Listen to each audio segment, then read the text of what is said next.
side. Thank you. Yes. Cool. Nice to meet you all. So, we've come to basically ask the industry if it's bloody insane. And the reason for that, and the reason why I brought these people, is because each of us have a hand, have our part in bringing artists from diverse communities, from all the communities of the United Kingdom, into the media and creative world. But this isn't happening fast enough. There's lots of barriers. So it's great. I am CEO North America for Brand Advance Group, which is a diversity-focused agency, and ad tech and creative agency as well. And you can tell by the accent, I'm not from New York, but recently moved out to the States to do what we've been doing here, which is to make creative made by communities across the UK for communities of the UK. I'm going to let the others introduce themselves, and then we're going to really start asking the questions of insanity. So I'm looking forward to it. Wonderful, thank you. Well, thank you so much for having me. My name's Fran. I am VP of Sales at Warner Music Experience, which is a new division created by Warner Music to connect artists and fans and brands together. So it's a massively important topic for me and for the rest of the company that we have diversity of representation. I am a white woman, very tall. I am wearing a rainbow skirt, stripy white top, and I am known for my tattoos. Over to Chi. Hi everyone, that was very loud. Hi everyone, I'm Dawat Chi, or Chi for short. I am a musician in R&B specifically, and I am in all pink today. Just think of Barbie and then you'll see me. And yeah, I just want to discuss from the artist's point of view how brands can connect and reach niche audiences that depend on the artist as well. Hi everyone, nice to meet you. So I'm Brook Minto. So I'm here in the blue shirt, the mixed race guy. So essentially what I do is I work for a company called Haleon, which some of you might have heard of. But essentially we are the newly formed company out of GlaxoSmithKline. What we do is we, I guess, are the biggest consumer healthcare company probably in the world. So we mass produce and make things like toothpaste, Aquafresh, anything from things like headache pills, all the stuff you'd find in your pharmacies and supermarkets. And my role at Haleon is I look after the investment into programmatic and social. So what I do is ensure that we're investing in the right areas, we're using the right technology, and coming up with new ways to use technology, and also to creative talent about how we can start driving success for our brands. So lovely to meet you. Thank you for having me. Cool. So, the title, Are You Insane? Let me give you a few facts, because I love stats. I'm like the stat king. So, there are approximately, in the different communities across the UK, there is approximately 12.7 million people that live with different abilities within the UK. Black, South Asian and multi-ethnic is around about 9.7. It flickers depending on who's asked, but it's from 9.7 to 11.2 million people in the UK. A country of only sort of 67.5 million people, so quite a high percentage. LGBTQ+, again, that changes, but probably is around between 4.7 and 6 million people across the UK that identify as LGBTQ+. So all of these communities together would make up about 45% of the whole makeup of the UK. And just looking at you in here, you can see that makes sense, right? Now, from that, artists and creators, one of the biggest platforms of that is YouTube. The most watched content on YouTube last year by some billions was content created by Black and South Asian artists.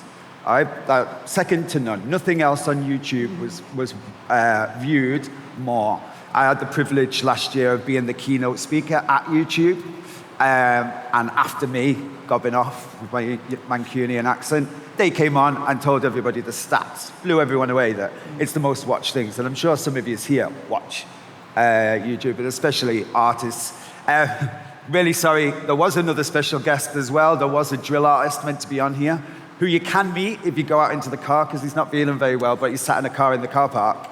So don't go yet, but he might still be sat there.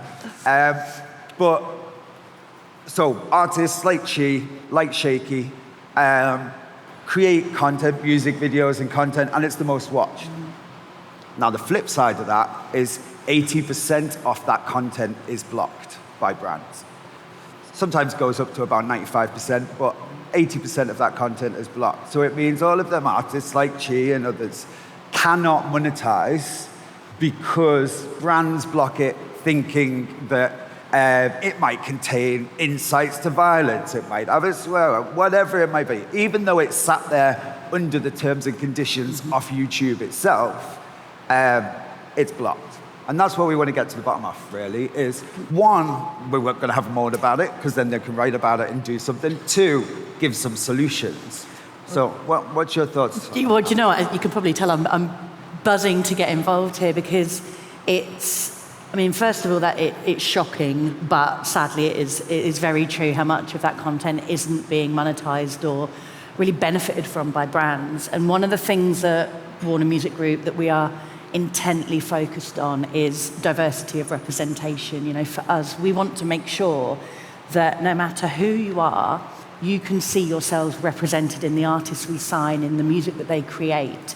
It's a huge focus of ours. You know, we are making sure that we are focusing on underrepresented communities, giving everyone a voice. And then what that means from the role that I do and the team that the work that my team does is that we know that these artists are reaching a diverse range of audiences. We can reach whatever communities you need us to. And so for us, it's at the heart of Warner Music Group overall, but specifically in my team, it's going out and educating brands that this is premium content that people love. You know, music is the number one signal of personal identity. It's the number one most shared passion point around. And so for us, and I would urge everyone to encourage people to realize that aligning a brand with content that is from creators from all kinds of diverse backgrounds can only serve your brand well, because it's about resonating with the right audience. It's about relatability. And it's quite frankly about a brand being around content that is the most popular content. From an artist's point of view, so to know that, let me say it as it is, that the culture that you're portraying in your music and in your art is sort of being plagiarized by most brands to sell their stuff, but actually the monetization of your content authentically from that community is getting blocked. What's your thought? Yeah, I would say insanity is the word. So especially in my case, or artists similar to me, you're still growing and you're building. And one thing that's very important is to engage with your audience and build a community every day and consistently work on that. And that is, you know, authentic, and it's your identity. And then you kind of get a loyal and core fan base from that. Where brands could easily slide in, especially in this day and age, I don't know about any of you guys, but I hardly watch TV. I'm just on TikTok for hours and hours, Instagram for hours and hours. That's my content now. So knowing that, and knowing that that's the audience that you're trying to reach, infiltrating that community via an artist that has that personal connection to them makes the most sense. So things like, if you're targeting like a Gen Z audience, imperfection is very important, and again, authenticity is very important. A big budget ad in the middle of a scrolling like site, whether that's TikTok, Instagram, whatever, will stand out, but not in the best way. It doesn't match with the rest of the content there. So if it's embedded within artists' content or a micro-influencer content, then it's easier to take on because you don't feel like you're being sold something. So yeah, it is insane on their part, and they're missing out on a big uplift potentially by having that brand association with the communities. And from a brand point of view, Brook, now I know that Haleon's doing loads of work in this space and might not have the sexiest brands that everybody's talking about. No offense to them. Well, Sensodyne's all right. But some of them, people don't even know they use them. Do you know what I mean? But they do. Everybody sat in here has used a GSK brand. But it's really important as a brand and as a company for you to reach into each community authentically. So do you know some of the stuff you're doing or why that's important to you? Absolutely. So it's a critical part of what we're doing because I think essentially from a brand's perspective, where we're coming at it is the technology that we use to buy our ads in order to reach our audiences, I don't really think are fit for purpose anymore. Essentially, when we're looking to deliver our ads, when we're looking to understand who we need to reach, the type of creators we need to use, the type of creative we want to advertise within, essentially the platforms are geared to build up to exclude, at mass, a huge mass of content. Now, what that does for us is that unnecessarily excludes things such as LGBTQ+, diverse and owned represented media channels, whether they sit in audio, whether they sit in things like connected TV, whether they sit on YouTube. And the reason they do that is because we have a lot of, issues with trying to control where we put our money. So as much as we want to ensure that we are promoting and we're serving ads within, LGBTQ plus communities, what we also want to do is ensure that we are not monetizing things like anti-trans movements, things such as the Daily Mail, things such as Piers Morgan, Alex Tucker, the list goes on. So I think there's a huge bit of work we need to do around the technology we need to serve those ads against and how we bring that together. And I think the flip side of that, what we're now trying to do at Haleon, I know a lot of brands are starting to go to, is really to bypass those tools and go straight to the publishers and also straight to the artists to have direct one-to-one connections with them. Because essentially what we can then start doing is ensure that we're driving more of our revenue that we'd spend advertising in tech tax, putting it into Google and pass that straight to the publishers. We can then work with the publishers to start to, and also the artists to start to look at creating more diverse and owned content. They have more money to create more content, everyone's a winner. And then also essentially what we then do is ensure that we have greater control and we can move away from the things that are hindering us to trying to drive advertising dollars to ultimately to the publishers and also the artists. Yeah, that's cool. And there's a really important reason why, Haleon's doing it quite strides ahead of quite a lot of brands. There are other brands up there as well doing this. Yeah. But did anybody go to this might be a silly question because the age group for going to the V&A might not be this room, but the V&A Museum, everybody knows what it is, that big thing in Kensington. Some reason, this black Mancunian got asked to be on the board of the V&A. So, it's like an advisory board. So, I've been just gobbing off in a room every time they ask. And they ran an exhibition. And that exhibition was they put a picture from the same year of every primary school class from that year. It was about 2 years ago they did it. And a kid walked in, and if you Google this, you'll see it was all in the press. A kid walked in and counted on every picture all of the faces that weren't white, right? Just a little kid counted them, all the different communities.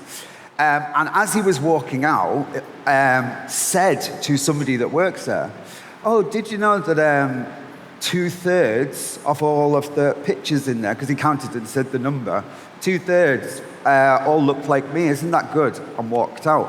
And a reporter heard it from The Guardian, and we get a phone call at like 9 o'clock at night saying, there's about to be a press release, an article come out about the V&A. It's going to say that 2/3 of all primary school kids are from a ethnic minority background. That's great, It means the world is becoming more diverse, and hopefully with that, it becomes more inclusive. My point to that is that if brands aren't engaging with that community now, working with content creators, even some of you out there, and certainly sat on the couch with us, if they're not using platforms and artists from Warner, then how are they going to sell to 2/3? Because then primary school kids grow up to be high school kids, then uni, and then they are the working population of the UK, and that's a whole year of people. So soon, you're only going to be, if we carry on right now with the blocking of content to all the communities in the UK, in not very long a period, you're literally only going to be able to reach, 1/3. Yeah, that's the opposite to 2/3. Well done, Chris. Might not have done so well in maths, but I'm on stage, so I did all right.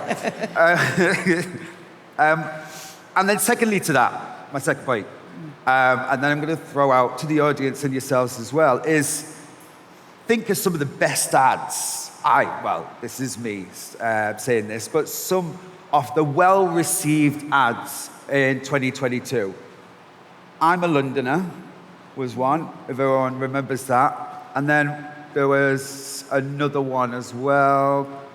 I had it prepared, and looking at your faces has made me forget it. The JD one, I'm a King, was it? Do you remember that one as well this year?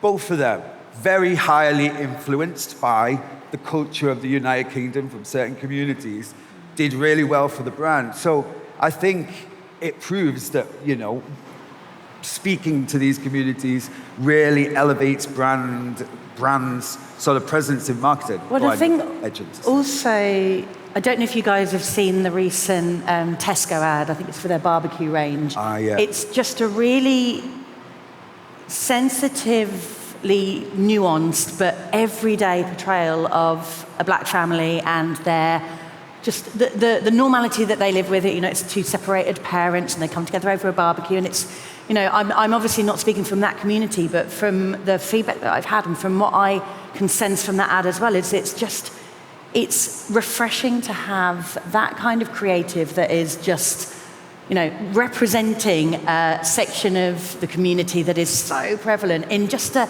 normal everyday way. It doesn't have to be a big marked thing all the time. It's just as it should be, like part of everyday communication, so that the people that are watching that, with their families growing up, no matter where they're coming from, they can see themselves represented back at them. And that for me is one of the most important things that we so need to focus on, that brands need to make sure. Again, I'm going to keep saying this word over and over again. It's that representation and relatability. There's nothing more important than that. If you are wanting to advertise your product or whatever it might be, get your brand message out to people, then it just is nonsensical not to have a diverse range of creators and people in those ads, in those marketing campaigns. And I'd even say it steps past representation. It just makes commercial sense. Well, yeah. Because, take away the fact that you should be doing it because it's good for society, you should be doing it for representation. Actually, let's forget all that. You're a brand, you just want to sell more stuff. And if you want to sell stuff to this room sat here right now, then you need to speak to this room. They need to represent you and make you want to buy it. But if they're only representing a certain part of the UK, why would half of you buy the product? Why would you do it? So it's not just the good thing to do, but it's also the commercial sense thing to do. And I think it is changing because brands are scared to be called out on it. That's something that happens a lot now. If an incident happens or someone feels as though they've been discriminated against, alienated against, it happened recently with Tarte, that's a makeup brand. People will come out, make a whole video, this person said this at this time, etc., and then within 24 hours they resolve the issue, which is not how it should be done. It should be done preventatively. But then knowing that, I think some brands are aware and trying to make sure that they are more diverse of who they work with, but not diverse in terms of that community. So for example, for the black community, a lot of the time, if they want to do urban, they pick Nella Rose and they pick Harry Panera, etc. But there are so much more people within that community that make that kind of content and can reach that audience. So it's considering other people within that community, not just ticking off the obvious top choices and not really like looking into it, and also understanding that, yes, there are different ethnic communities, but there are different ways that those communities look as well. So if you're going to go for like a rock audience, you don't only have to go to this specific ethnicity group, or if you want to do countrycore, you don't have to go to this specific ethnicity group. There are you can get different ethnicities within the kind of niche audiences that you're trying to target as well. Yeah, I think that's really important, you know. Just because you're black doesn't mean you're all from the same community. Believe me, within the black community, there are lots of communities that are also learning to get along aside each other. You know what I mean? Like, that's the truth. Within LGBTQ+, we might, you know, have made it one big, long tongue twister. Because I know you were struggling earlier, Brook. Don't worry, I got you back. But, you know, there are different communities and different needs and wants and passions within that as well.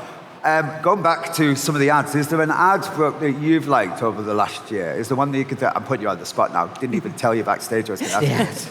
And it doesn't have to be a Haleon one, but it can be. Yeah, I think, there's been various ones, and I think the one that I liked, that I was thinking about actually, that drove systematic change is probably a Haleon one, to be honest.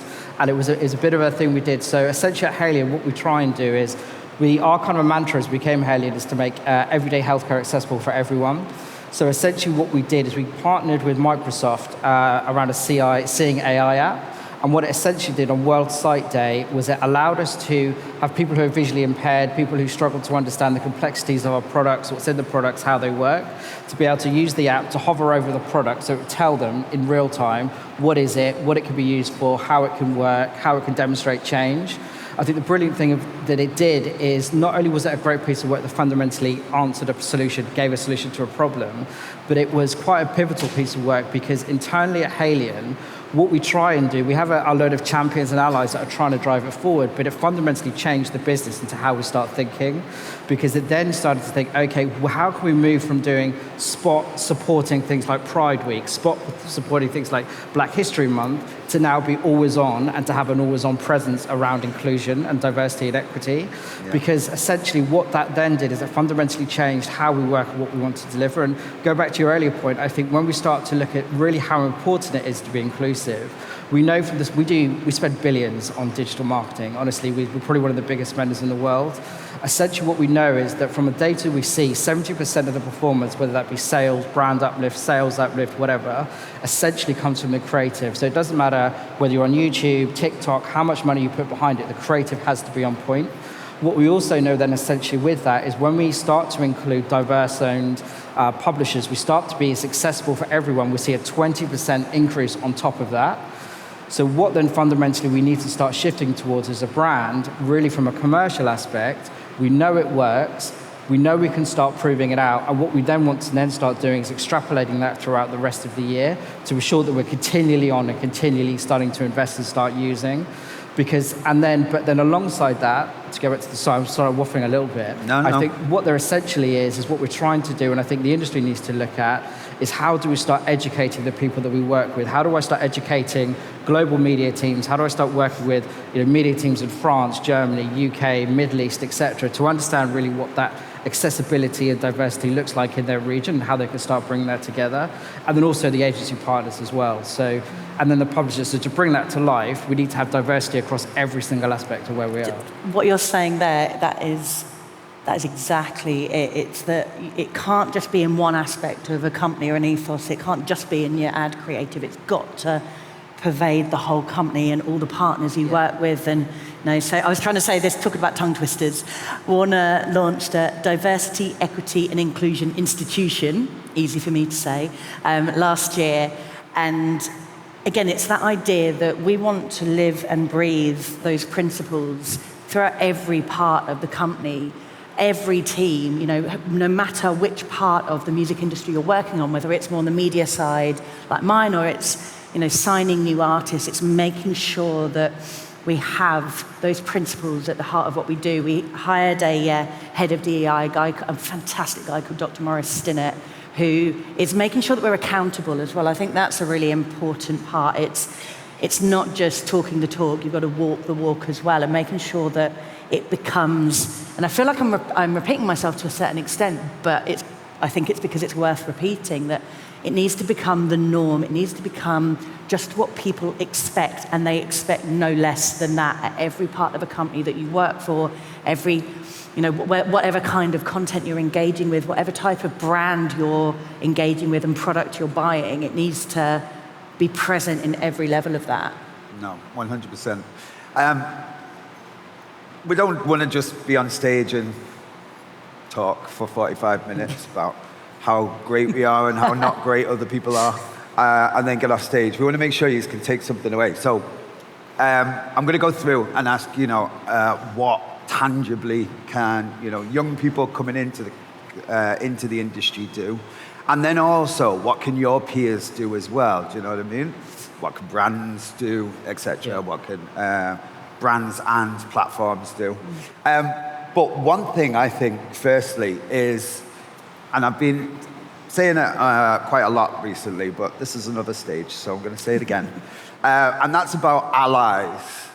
Because I've got a real strong viewpoint on that the world doesn't need another ally right now. Everyone's an ally. Everyone sticks it on their LinkedIn and says, oh, I'm an ally. What the world needs is advocates. Because we won't need to be on stage here next year to talk about this if everyone was an advocate. Because an advocate would go out and fix stuff that's broken. They say, actually, I don't understand why we've just run £1 million and only spent it in these particular places. Why aren't we using Black, LGBT, Muslim, content makers, influencers, etc.? That's what an advocate would do. An ally, well, here's my main thing. An ally has to tell you they're an ally, whereas an advocate just shows you. I think that says a lot, really. So if I was going to say for anybody here to take anything away, I'd really say that, if you are here and you consider yourself an ally, you might be from one community, but you consider yourself an ally to another community, maybe see what you can do to step that up to advocacy now, to really, saying a little bit more or becoming involved. And then, hopefully we can make things a bit better, faster. I was going to say, all right, so we get the audience involved. I'm talking so much. Don't know how long I've got, but the person that kicks me off stage has just run away, so I've got time. Was there anybody in 10 minutes? All right, anybody in the audience? Firstly, is there any ads that you think have been good in the last year? And then ask any question you've got on top of that. But you've got to give me an ad. Okay, which I don't know if you can hear me. I think it's got to go really close to your mouth. Really close? Yeah. Hi, I'm Maddie, by the way. Hi. So this is amazing. I literally am running a workshop later today about this. So all of this insight's really helping me. So thank you very much. In terms of what you're talking about, something that I find really interesting is when people have to apologize publicly. So the likes of KFC, when they ran out of chicken, they had to publicly announce it. But in terms of disaster communication strategy, it's not something that everyone's ready for. But I think you'd said it really nicely about the fact that it's about being resilient. So in terms of communication, I'd really like to know a bit more about what can be done for people to be resilient to those situations in which they've been called out for doing something wrong. I would, a strong one for me, and we have the privilege of doing this, especially in the US for Haleon. We are creative agency of roster for Haleon in the US, but also we do earned media campaigns as well. And one of the things that I think brands fail at, and the US is doing this really badly for the LGBT community at the moment, and that is the second a few people say something bad about it, they retract it, they pull products off shelves and say, oh, sorry, we made a mistake, we're done. Do you know what I mean? And the people that made the content that then have to go through, and I mean, the world is not a nice place most of the time anyway. I'm not trying to say doomsday or anything, but we've got a lot of stuff to get sorted out. But now so that brand has elevated that person's sort of grief that they might be getting from the world about, the community they belong to. Thinking of things like Budweiser and Target That was a trans influencer. And my God, she had to pull herself off the internet and go for counselling. I don't know if anyone's watched her video. Yeah. She just did a video. Yeah. She'd just come back. That was horrendous. People in the garden shooting Budweiser bottles because a trans artist had drunk from one. So I think what's really important is that brands, you have a stance supporting that community, and then you stick to it. Now, obviously, you've got crisis comms. You can sometimes get it wrong. You might have missed something. The best way to not do that is to work with people and companies that represent that community. It's really easy. Yeah. It seems such a simple solution. And ask questions as well, acknowledge what you don't know, and that's fine. Ask questions, ask people who are in those communities, work closely with those people to learn from them. No one could be blamed for not knowing everything straight off, but you can be blamed for not asking the people who are directly involved in it and working and collaborating there, I guess. Yeah, and I think also to answer your question, with that example of Bud Light, you made a decision, and in terms of communications, what should have happened in terms of processes is it was a regional campaign, so I don't think that the overarching company knew about the campaign. That crisis management needs to happen prior. This is what we're going to do. We're going to support this community. Understand that, unfortunately, there are some people that don't understand that community in the wild. This is likely to happen. This is the worst case scenario. If this were to happen, what do we do? Run the campaign, you can stand by your stance, and then you run through whatever crisis management plan you have. Also, I think in order to be resilient, you have to truly believe in what you're saying you're supporting. So there's no point in doing something because it's Pride Month, let's put rainbows up, and then as soon as the month is done, we're going to take it down. This is what we said we're going to do, so we're going to stand by it, and that's how you stay resilient, is because you genuinely believe in what it is that you're putting out there. Yeah. I don't know. Do you have anything to add to that? No, and I think it's a brilliant point to kind of stick by it, because I think if you were to look at the Budweiser example, if you were to look at their brand uplift data, which is looking at how popular the brand is at the point they've done it, if they'd stuck by it, they would have maintained a level share. What their problem was essentially is they were too flip-floppy. So they went to support that activist, they didn't, then they dropped her, then it just became an absolute mess. So I think it's not only kind of ensuring that you have consistency of message, but also ensuring that for anything we do with our brands, we want to have it long term. So if we decide to do it, that's what we're going to do. We're going to push on through and do it and support it. And I think that's really key. A really simple bite size or sort of soundbite to work by is one that we've built our creative agency on, and that's nothing about us without us. If you just stick to that, you're going to make a whole lot less mistakes, really. And some of you content creators here will be able to get more jobs. Yeah, one more question? Hi. Sorry, it's really loud.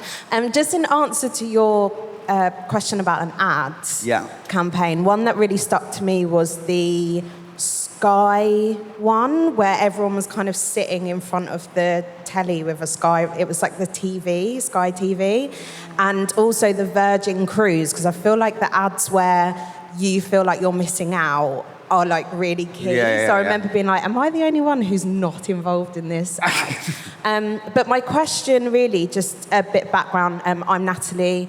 Along with my sister, I run the largest UK anti-racism platform in the UK. So I have nearly 250,000 followers on Instagram. So we do a lot of anti-racism work.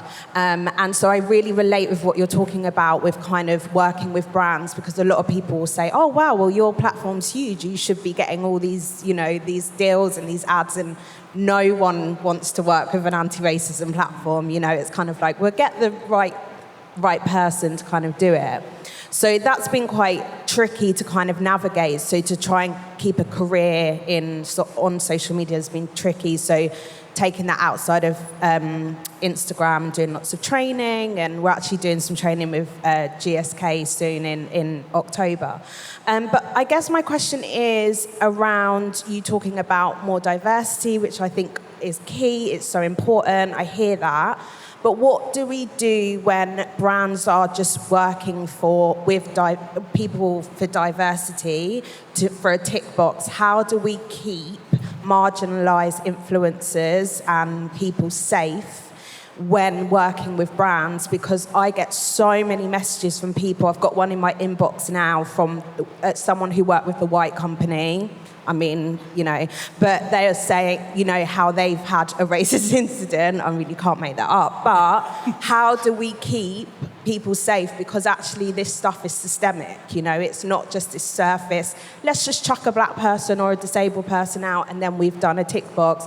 How do we actually make a real change? And starting from the top as well, because when we look at a lot of these brands and the boards, they're all cis white men. So how do we actually keep people safe when doing this work?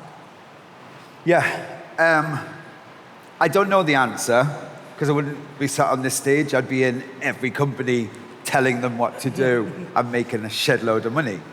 But I think, as a off-the-cuff response, it isn't the job of us or yous sat here that come from the black community, the LGBTQ plus community, Muslim, whatever community you come from. It isn't your job to educate everybody on how to make their space safe. It isn't yours or my job, It's a collective thing. I'm not saying you shouldn't get involved, but you are not compelled to just because you're black. That doesn't mean that that people need to come to you all the time to say, oh, will you head the black ERG in our company? Like, you joined a company because you were seeing a job advert. Did that job advert have at the bottom of it, oh, we may ask you 25,000 times in any minute to represent us as a black person in the company? No, it didn't, So, I see people laughing. So what am I trying to say? So I don't know how we need to make people safe, but it is the job of the CEO, the MD, because that's actually what they get paid for. Because in their job description, it did say, create an inclusive and safe environment for your employees to sit and advise a board on the best way forward for a company. These things were in their job description. So it is their job to do it. So I think my answer is, down this camera that's probably not even turned on, the CEOs that aren't sat here, the people that should be in this room, but quite often don't turn up to the room, it's their job. I think to start fixing this. I think there's also a responsibility for those middle people, the people that might be connecting a brand with talent. Something that Chi said earlier, it's about being authentic to the community you're talking to or the context that the ad is in. I think there's a responsibility. So part of what my team will do, for example, is look at what are the best artists to align with a brand for a campaign. And to Chris's point, it isn't just down to one section, to one team, but I think there is that responsibility, again, on that education piece to say, we need to ensure that this isn't just a box-checking exercise, and these are the things that we want to look for to make sure that it is authentic, it's genuine, it's being done for the best reasons. Yeah, I agree. I would say genuine concern on safety would be to understand where does your brand stand on these points? What do you have in place? And then also, it might be a bit extreme. Me personally, I'm very much for name and shame. Name and shame and make as much noise as possible. Because whether they like it or not, eventually, brands are forced to listen because it affects the money. If it affects the money, everybody wakes up. Yeah, so it happened with Hollister. After a while, they started to get sued. They completely ruled out a whole bunch of ethnicities. And then people made so much noise about it that now you go into Hollister, the lights are on, everyone is all different colors, the music is quiet. So that also helps. It's not anyone's job to educate or ensure that these things happen, for sure. But I feel like if it's something that is bothering you or it impacts you, you should always be loud about it and people will listen. So. Awesome. Yeah, and I think also as well is part of it is an education process. So one of the things we've tried to do is we start, and I know more brands are starting to get involved, is ensure there's representation at all levels. So there's representation not only within the agencies that are bringing the ideas to life and are managing basically our budgets. There's representation and education across the brands. So we have representation of diverse, I guess, inputs and thoughts and processes that come from everyone, from a multitude of different stakeholders, from the top right the way down. Because I think some of that inability to be able to manage those at scale is really down to ignorance and having not done it. And I think and it goes back to my earlier point, is when we start to bring it, instead of just doing like seasonality things, let's just do a Pride Week because we're going to do it because we think it's good to do and have a rainbow flag, or we're going to do Black History Month because it's something great to do, is how do we have that as an always-on momentum thing throughout the year, so we can then, from there, we can start to learn and train and pass those learnings down through the business, really. And I think as a last point as well, just because you touched on a good thing, especially for this room, and that's about the tick box. Why is somebody offering the job? It's just my opinion, but I'm going to say it. There's a lot of young people in here that are going to be looking to come into our industry. Believe me when I say the industry needs you more than you need the job. So no matter how they make you wait and line up outside and write 1,000 things, they need you more than you need them. And secondly, even if you feel that you've been given an opportunity, somebody's calling you in because of the community you come from, I would say, don't not do it. Don't step back from it. Take the job. Don't care why they gave you it, and go in there and smash it. Bring your culture, your personality, your lived experience. Don't worry what communication degree you got. Anyone that's in school, stay in school. But, it's not about that. You're creating culture, sticking it on a screen so other people will buy into that. And you can do that because you are it. So take the opportunities. Don't hold yourself back thinking it's a tick box exercise. Let them tick a box. You go in there and get a job and build a career and sit on this stage, and I'll come and watch you. All right. Thank you, everyone, for having us this morning. Thank you so much. Thank you to the panelists.